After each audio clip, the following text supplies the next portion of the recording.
So again, welcome community members, parents, families, staff members. Thank you for taking a few moments out of your schedules to provide some input to us today.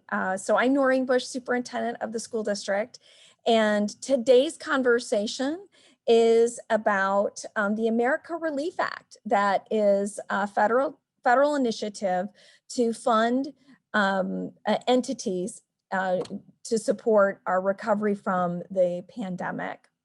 And for schools specifically, we are calling today's conversation, yes, the America Relief Act, but more specifically, it's an acronym called ESSER, and it's about the support of schools getting some funding to recover learning for our children who have lost learning over the past 17 to 18 months. So I am going to share a screen with you and talk you through what this means in Cedar Rapids Community School District, some ideas we have around how we hope to allocate our funding to recover learning and support our district's needs and our children's needs and our staff's needs and our families' needs.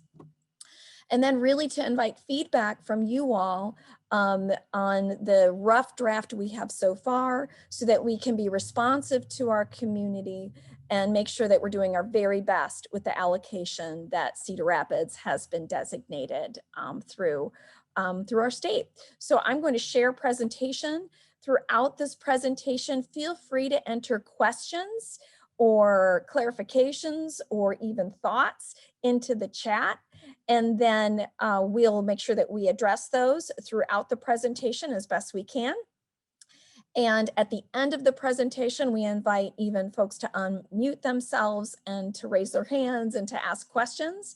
And then finally, there's a third way to present feedback, and that is through a form, an electronic form that you have access to in the chat right now. So if you were to look into the chat, you can see that we are going to invite feedback in the chat throughout the presentation.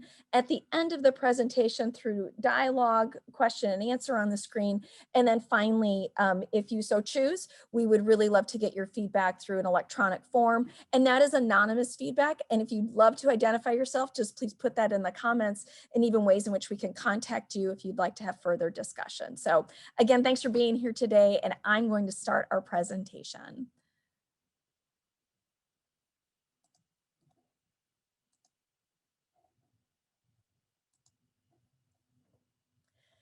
So today's discussion is around the America Relief Act, or what we're calling the ESSER $3. 3 is certainly significant because we had a round of ESSER $1 last summer to really, for the immediate needs, to be prepared for the upcoming school year, to protect the health and safety of all children and staff and family members, as well as providing learning access.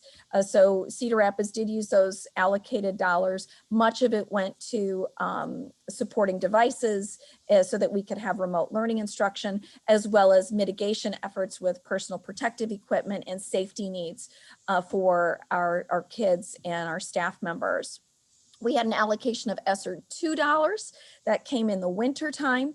And within those dollars, we could, they broadened the scope a little bit of the purpose of those, but certainly it was around recovery of learning, which we allocated. We had about $14 million in that allocation, and we targeted about $6 million of that to recover learning, looking at this summer as well as into the beginning of this coming school year, as well as looking at mitigation efforts, specifically our HVAC systems to prevent the spread of virus, as well as some other safety measures and professional development measures and staff support measures to make sure that we were prepared for this coming school year and recovering learning for our kids. The final ESSER $3 that we're going to talk about today was the most recent allocation communicated to school districts. This is a reimbursement model. So we have to have a plan that's presented to the Department of Education that's due in August, that presents how we intend to use these allocated dollars around the recovery of learning, around keeping our school district safe through mitigation efforts, as well as the needs comprehensively as a school district to move things forward for our kids and our staff members in our community. This particular allocation of dollars also requires community input and staff input to make sure that we're bringing all voices to the table to do our very best to serve our community. So that's the purpose of today, is to make sure that we're getting your feedback.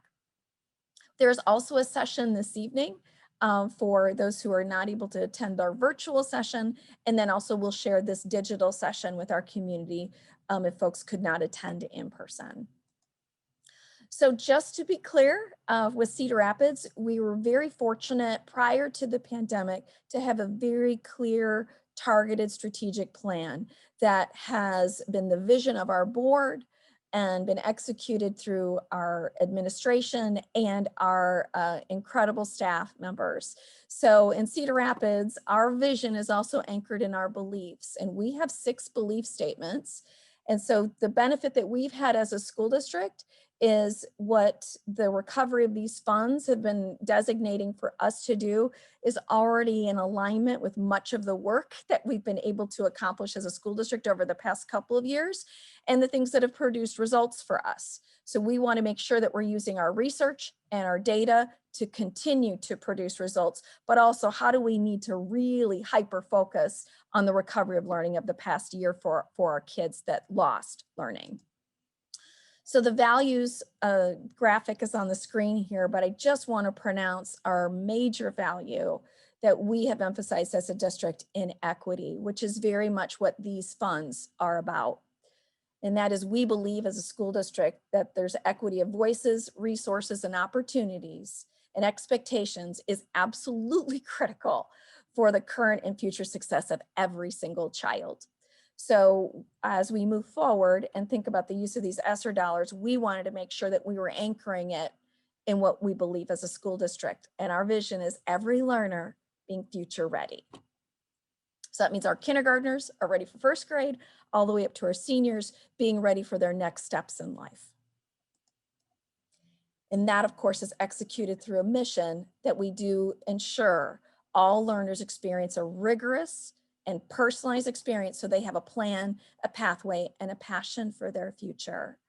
So as we look at the experiences that our kids have had since March of 2020, what is it that we need to make sure that we're continuing to do to make sure all kids have access to their core education?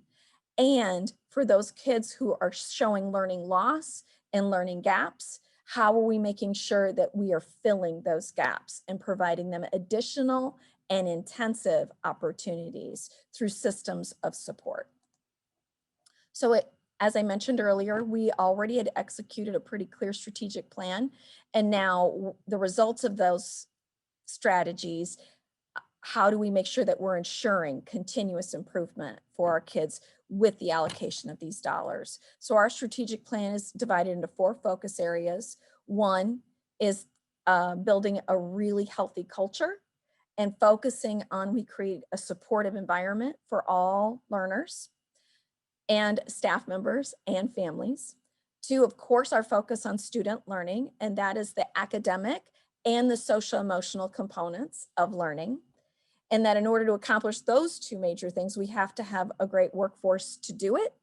And we also have to have the systems and resources. So today's discussion is how do we accomplish especially these first 2 focus areas through using some very specific resources.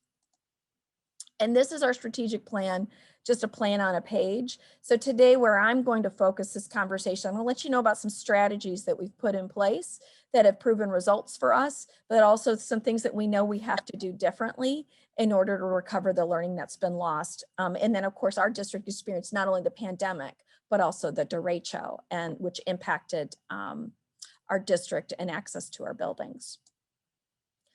So that strategic plan, just so that you have some context here, produced some great results for us over the past couple of years. And so these results were shared with our community in January 2020, just 2 months prior to when the pandemic hit. And Iowa uses what's called an Iowa School Performance Profile.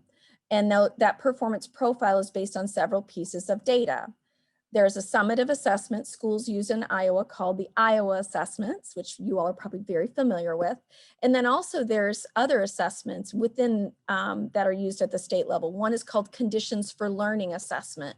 And what that does is actually assesses the social emotional components of a building and a school and how kids feel safe and if staff feels safe and if families feel safe. So several of these pieces of data are compiled together with the Iowa School Performance Profile. Well, we had some excellent results communicated to us through the Iowa School Performance Profile in January of 2020. And that out of our 31 schools, 24 of our 31 schools just from the year prior went up in their numeric score. So you can see the column down here on the right, these are the numbers that go with that Iowa School Performance Profile. And 17 of those 24 schools went up in a categorical rating. So 24 may have gone up in their numerical range. So that could be in a commendable range. Maybe they just went up in their commendable score, but 17 of them went up in an entire categorical rating. 6 of those 17 went up in 2 categorical ratings. So I can't emphasize this to you enough. That is very difficult to do. We accomplish that through very clear strategies and a very clear strategic plan. So just as a note, in 2017, we had 7 schools in Cedar Rapids that were in the priority category. And you can see that is here on the rating category. That is a very concerning categorical rating. And we targeted our work. We provided resources and got additional resources through the Department of Education. And I can communicate with you today, in 2020, we had 0 priority schools in Cedar Rapids. So the good news for us is we know what was working for us and what is working to produce results for students in recovering of learning. Now, how do we double down on that and do additional work to recover from the pandemic and the loss of learning and kids' access to their education? So these funds that have been allocated to us, the Department of Education requires that we use evidence-based interventions. Good news for us is we were already using evidence-based interventions to produce results. But the allocation that we get from the Department of Education, we have to have at least 20% of that allocated to go towards learning loss. So earlier I mentioned that we use some ESSER $2 to improve our HVAC systems as a mitigation effort to prevent the spread of virus. That certainly helps the learning environment, but wouldn't be considered a research-based learning strategy. So we have to have at least 20% of our allocation go towards learning, evidence-based learning strategies. So what would be examples of evidence-based learning strategies that the Department of Education has defined? And here's just some examples that you all would probably be familiar with.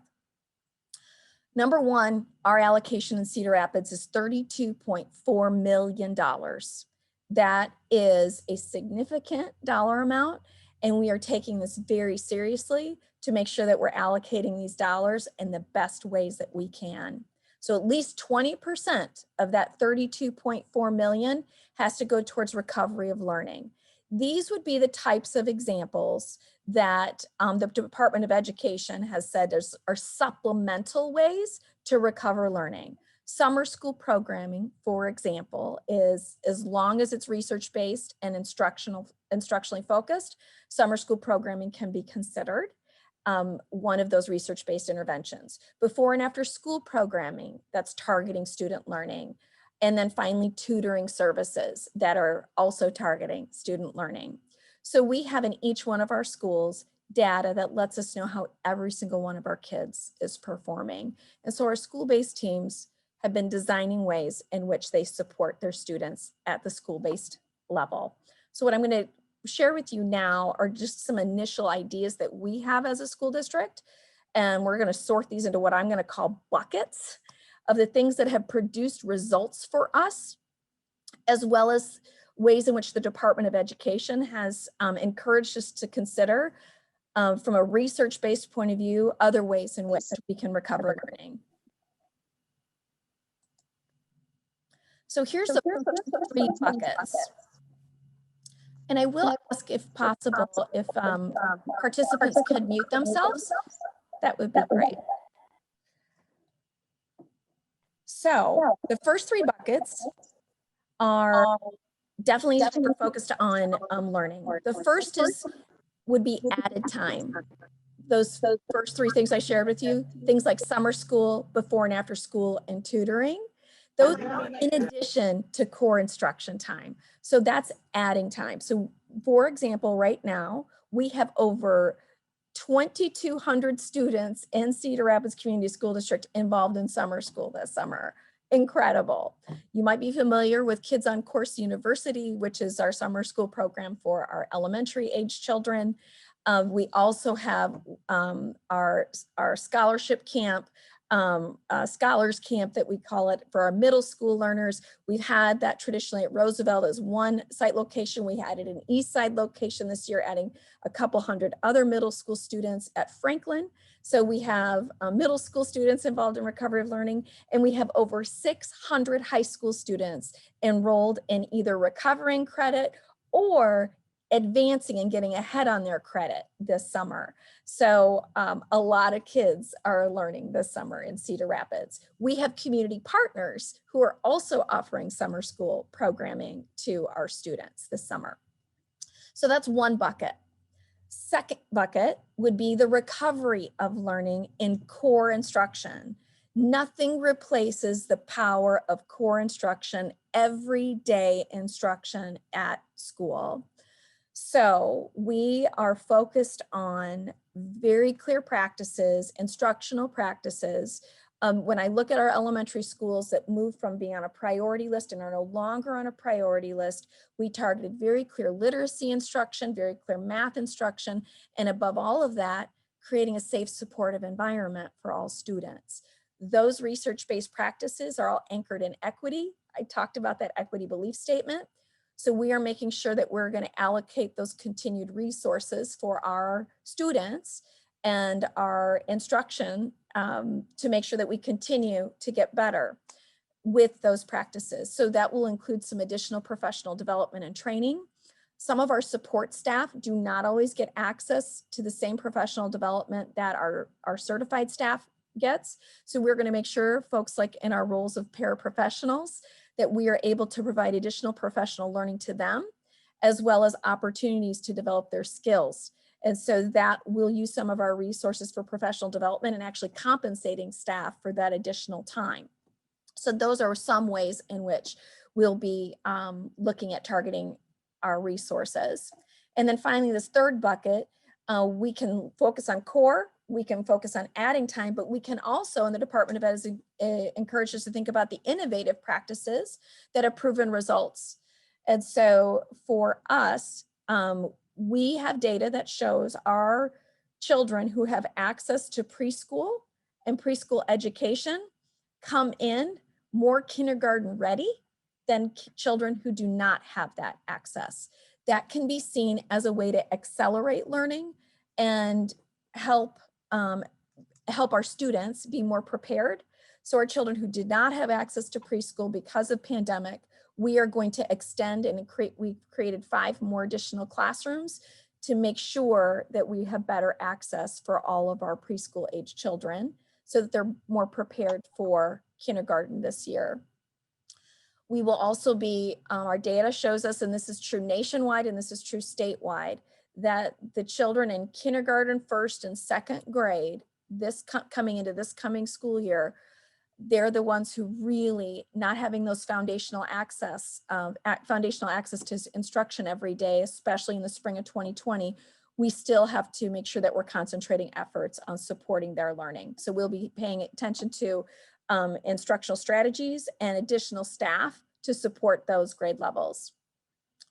Our magnet programs we have 5 magnet school programs. We also have a program called Iowa Big, which you all might be familiar with as an innovative practice in our school district. When we look at the data and the results for the students in those programs, they show high engagement and they are definitely showing results.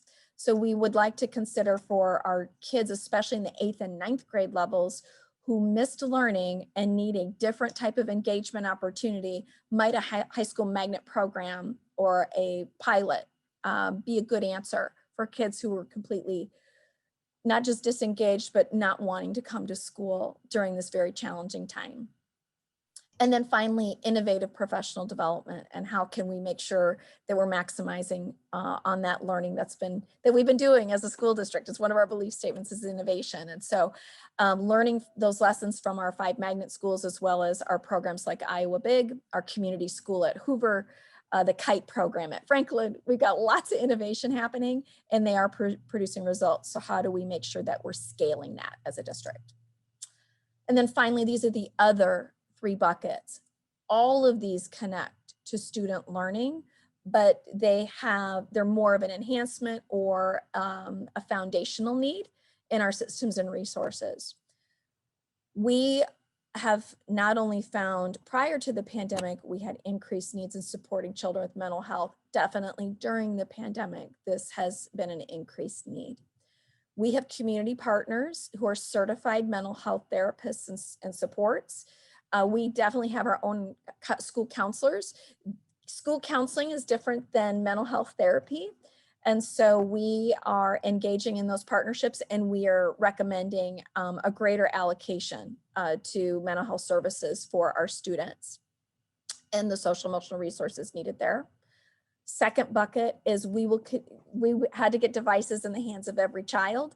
We had a technology plan that would have by the year 2024 implemented a 2-to-1 ratio of laptops at the elementary level. We had to accelerate that plan in the fall of 2020 instead of by 2024, using some of those ESSER dollars and other grants and other funding streams to make sure we had devices in the hands of every student. So that changed our technology plan, and now we know we need to make sure that we are changing our rotation cycle of the devices in kids' hands, making sure that internet access, just a shout out to our community partners who have helped us so much with internet access, which has also included hotspots for kids who don't have internet access at home. So we know that we'll need to continue to allocate resources to technology for equity purposes and all kids getting access. And then finally, the 6th bucket is on facilities and safety. Obviously the mask mandate that we required last year as a district changed by the end of the year, and masks are now optional as that is part of our state governance. And so but we still need access to protective equipment. So we still need funds to make sure that's accessible for all staff and all students, as well as our cleaning and mitigation efforts, which has impacted staffing needs, especially around our building engineers and custodial staff. This also impacted how we clean our buses, and so how we clean all areas. So we've had to allocate resources that direction, and we will need to continue to do so, especially now we're all seeing variants of COVID and different strains of COVID surfacing. We have to continue to mitigate and keep our environments safe. So we know that we have to, and it's recommended that we use these funds in that purpose as well. So I'm going to back up the screen one more time. This one hyper-focused on learning. And so if you think about the $32 million and 20%, at least 20% has to go towards recovery of learning. As a school district, I think we are recommending far beyond 20% for that allocation. It's probably more of at least 50%, if not more than that, but we would really like your feedback to think about the ways in which we're allocating those dollars. One thing I do want to emphasize in this little green bucket here is building allocations. The closer we can get the dollars to our children and the practitioners who serve them every day, the greater results that we will be able to produce. Yet we know we need system level supports too to support our staff in the buildings.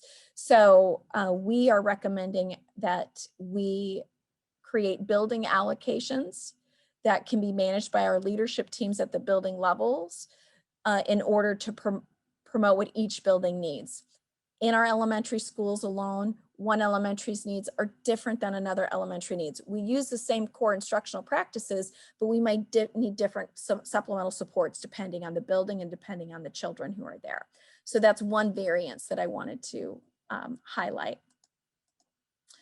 So again, anchored in our vision and our mission. And I want to make sure that I open this up for feedback, and I'm going to take a look at the chat and see if we have additional questions there.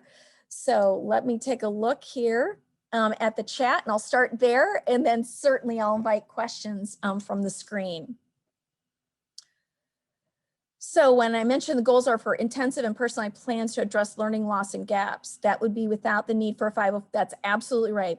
Students do not have to go through a qualification process through a 504 or an IEP. However, our students who are already identified as with special education needs or 504 needs, one thing I neglected to mention is that we have to demonstrate as a district that our schools that have been identified as Title I schools, which means Title I schools have a greater free and reduced lunch population and also have greater needs in regards to learning loss or learning gaps. We have to show that we've allocated more funds to students with greater needs. So with the building allocation, then we have to look at a formula that the buildings with greater needs get a weighted funding. And so the students do not have to qualify for these services.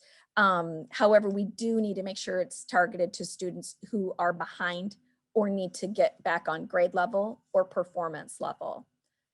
Adding the 5 pre-K classrooms, or am I referring to? Yes, they are the 5 programs that we communicated at the end of the year as all-day pre-K programs. They have wraparound childcare there. That is being offered this year, and families have been identified for those services. Thanks you. Nicole already answered that one in the chat.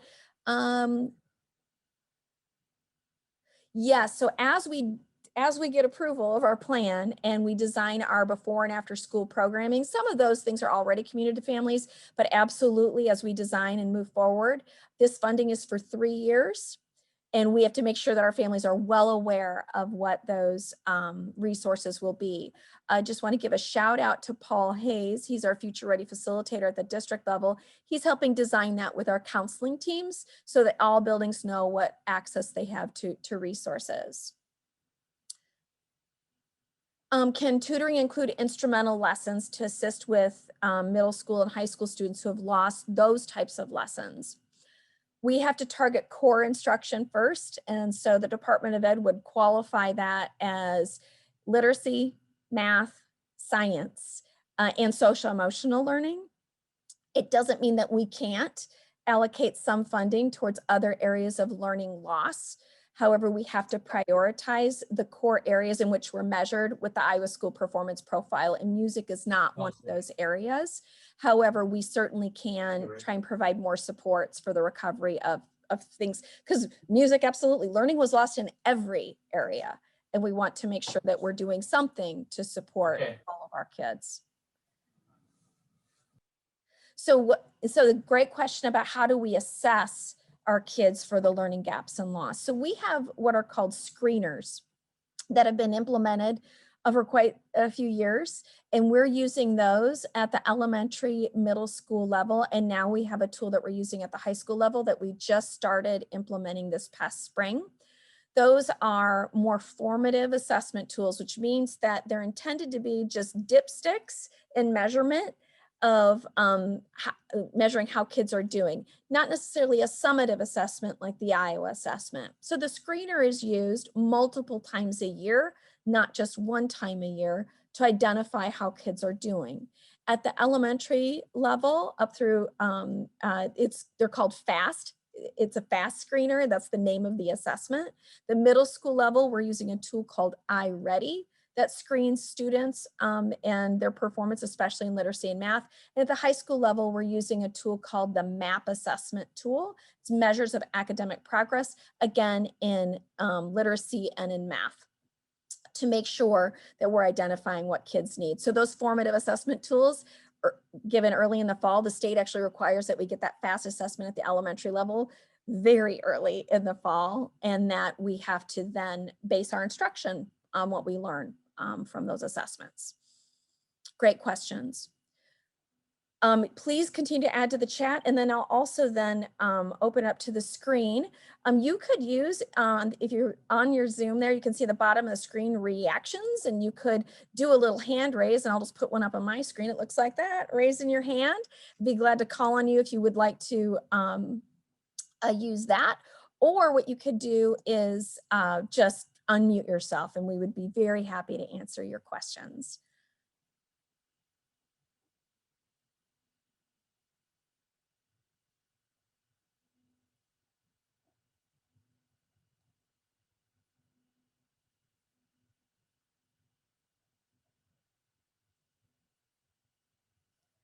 Look at my second page here. I'm not seeing any hand raises right now. I am not seeing any additional hand raises right now. That doesn't prevent you from asking a question later.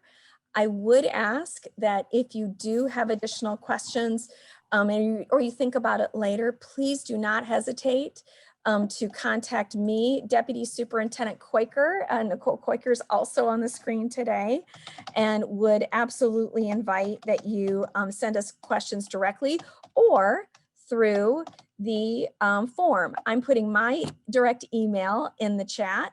And then also, just as a reminder, this is a feedback form that you could please contribute to with your questions or feedback on your thoughts around our buckets, what might be missing from those buckets, or even additional thoughts that you had.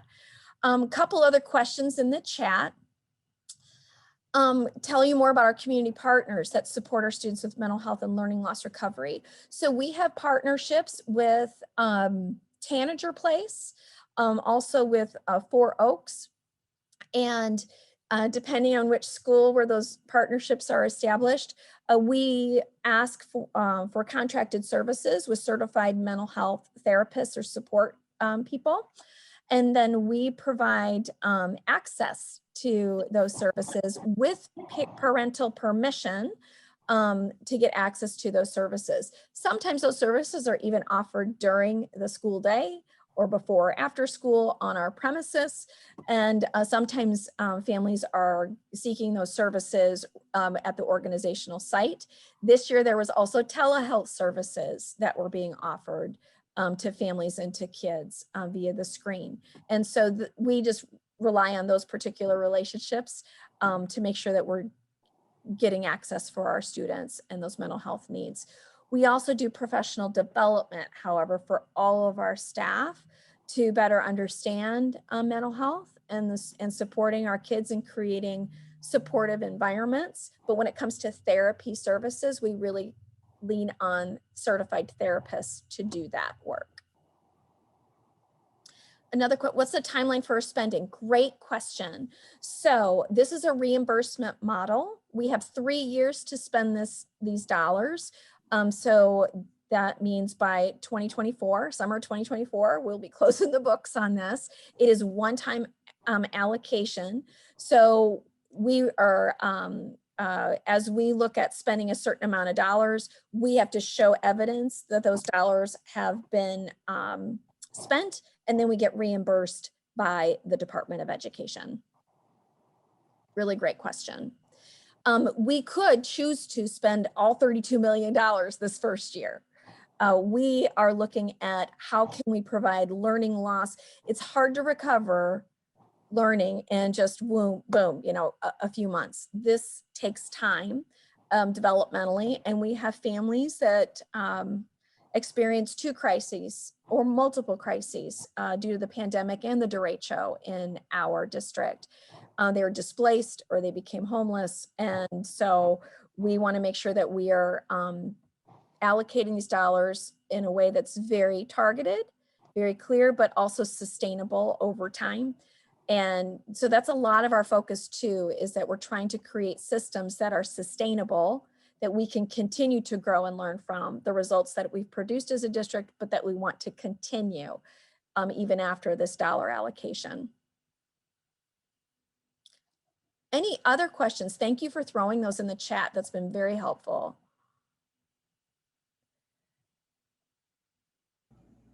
Well, it is 11:37. I am so appreciative of your time. Thank you for taking some time today to learn big picture on how we intend to use our dollars. And we also want you to know that we realize we cannot do this work alone. And so you and your support is so tremendous. I feel privileged every day to just walk into being an employee of this district, my home district, which I graduated, and serving our kids together. So thank you for your attendance. Thank you so much for considering some input, and know that we just want to do our very best to serve our kids together. So again, please email me or Nicole or provide feedback via the electronic form. So thanks so much. And I do want to just give one huge shout out. This recovery of learning cannot happen without incredible educators and what they're willing to do to serve our kids every single day. And by that, I mean every bus driver that greets our kids in the morning, every custodian that makes sure that their spaces are clean and safe, every teacher who is in front of our children, every para is holding their hand, every leader who's leading their buildings, every secretary that takes every phone call, but every single community member who says, yes, I'll help. And every parent who says, what do you need me to do? And asking us questions. So thank you and shout out to, we have the best school district, huh? I love our district and love our support in our community. So thank you everybody very much. Have a great day. That concludes our session.